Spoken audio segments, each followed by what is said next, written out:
Oui ou non? À la veille du second référendum sur le traité de Lisbonne, le débat agite plus que jamais les Irlandais. Ce vendredi 2 octobre, moins d'1% des 500 millions d'Européens décidera du sort de ce traité et par la même occasion de l'avenir de l'Europe institutionnelle, le texte devant servir à adapter les institutions à l'Europe élargie. Après avoir rejeté le traité il y a plus d'1 an, comment les Irlandais comptent-ils voter cette fois-ci? Petite prise de température dans les rues de Dublin. Eh bien, nous appartenons à l'Europe et nous devons en faire partie. Je pense que nous devons voter oui. Pensez-vous que le oui passera cette fois? Je le crois. J'ai voté non la dernière fois, mais je suis mieux informée aujourd'hui et mon choix est plus réfléchi. Vous avez l'intention de voter non? Oui. Pourquoi? Parce que je pense que ce n'est pas bon pour le pays, c'est tout. Pourquoi cela? Je ne sais pas, je vais juste voter non. Je donnerai 3 raisons. 1, les droits des travailleurs. 2, l'Agence de défense européenne. 3, nous avons déjà voté non et il ne semble pas nous avoir écoutés. Sans l'Europe, ce pays ne serait rien. On pourrait encore être en train de ramasser des pommes de terre. Pour moi, il est évident que le oui est nécessaire pour que notre île puisse progresser.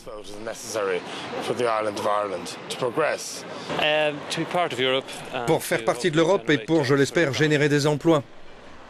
L'emploi, une préoccupation grandissante. Le taux de chômage dépasse les 12% et devrait continuer à grimper.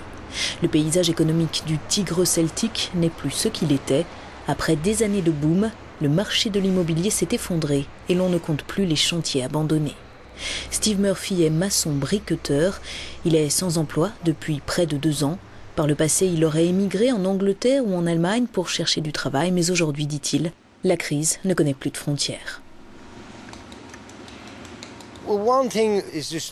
Il n'y a qu'à voir le nombre de personnes qui sont sans emploi, en particulier dans le secteur de la construction. Je connais énormément de briqueteurs et d'après ce qu'on dit, en ce moment, il n'y en a qu'une 50aine qui ont officiellement du travail sur Dublin. On est loin des 3000 emplois qui étaient occupés il y a 2 ans.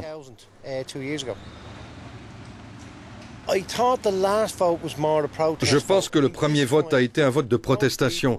Et je crois que cette fois, la plupart des gens vont probablement voter oui parce qu'il règne une sorte de panique ici parmi les gens.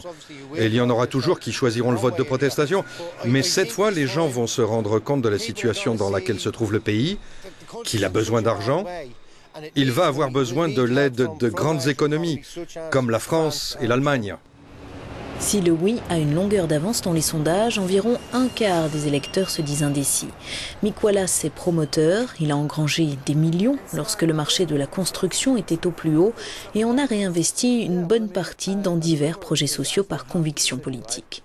Aujourd'hui, son affaire bat de l'aile et il redoute que le traité de Lisbonne ne favorise les grandes compagnies et la privatisation des services publics tels que la santé et l'éducation. Les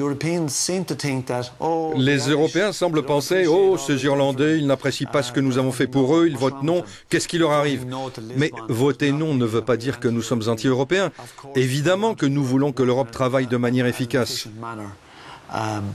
Mais nous pensons que cela peut être fait d'une façon plus acceptable socialement, en consacrant davantage d'efforts à rechercher l'intérêt des individus et non l'intérêt des grandes entreprises.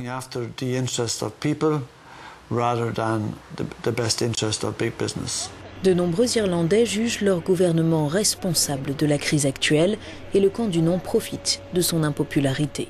Parmi les rares personnalités politiques qui demandent le rejet du texte, Gerry Adams, le président du Sinn Féin et la vice-présidente du mouvement, l'ex-eurodéputé Lou MacDonald, clament que le gouvernement a trompé les électeurs et que rien n'a changé depuis le premier référendum.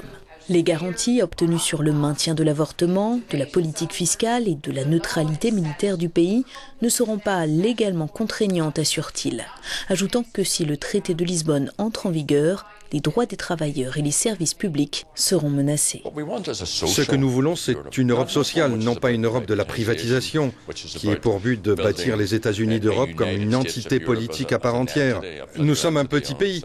Et nous sommes d'avis que tous les États devraient être traités sur un pied d'égalité, de la même manière que les êtres humains devraient tous être traités sur un pied d'égalité. Donc nous ne pensons pas du tout que nous envoyons un message négatif. Au contraire, nous pensons que l'électorat irlandais a une grande responsabilité, parce que nous sommes le seul État qui tienne un référendum. Nous devons donc bien réfléchir et penser plus loin.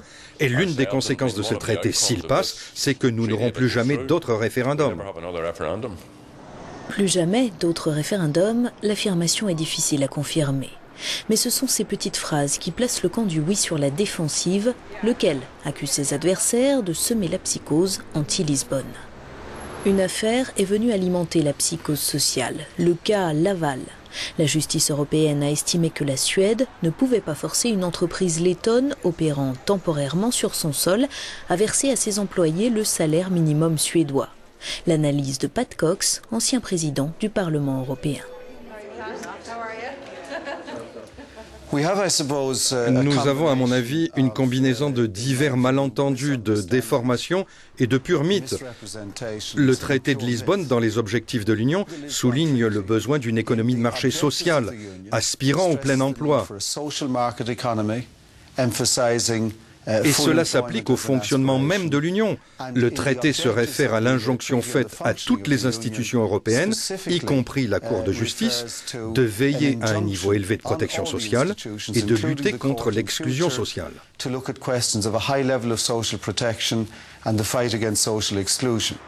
Au royaume des bookmakers, on ne présente plus Paddy Power. À Dublin, on peut parier sur tout, absolument tout, y compris le traité de Lisbonne. Pour notre bookmaker, les paris sont un bien meilleur baromètre que les sondages, car une fois qu'on a misé de l'argent, il y a peu de chances que l'on change d'avis. Et pour l'instant, le oui dispose d'une confortable avance. C'est bien plus qu'un sondage, le poids de l'argent détermine les tendances. Quand nous avons commencé, nous avons pensé que le oui était très probable, même si la dernière fois nous nous sommes trompés. Cette fois encore, nous avons pensé que le oui avait des chances de l'emporter. Et maintenant que beaucoup d'argent a été mis en jeu, ça se précise. Les cotations sont à 1 contre 12, ce qui signifie qu'il y a 92% de chances que le oui l'emporte. Le risque d'un revirement est pourtant bien réel. Les bookmakers en avaient fait les frais lors du premier référendum. Qui sait, ce sont les gens qui décident en dernier ressort. Et en Irlande, nous avons une tradition. Si quelqu'un dit voter oui, nous votons non. Et si quelqu'un dit voter non, on vote oui. Alors on ne peut pas savoir. Les jeux ne sont pas encore faits, mais une chose est sûre. Ce 2 octobre, l'Europe tout entière aura les yeux rivés sur l'Irlande. Demolition is out in front from Gloucester. It's flashing home. It's too late. It is Dermot who wins.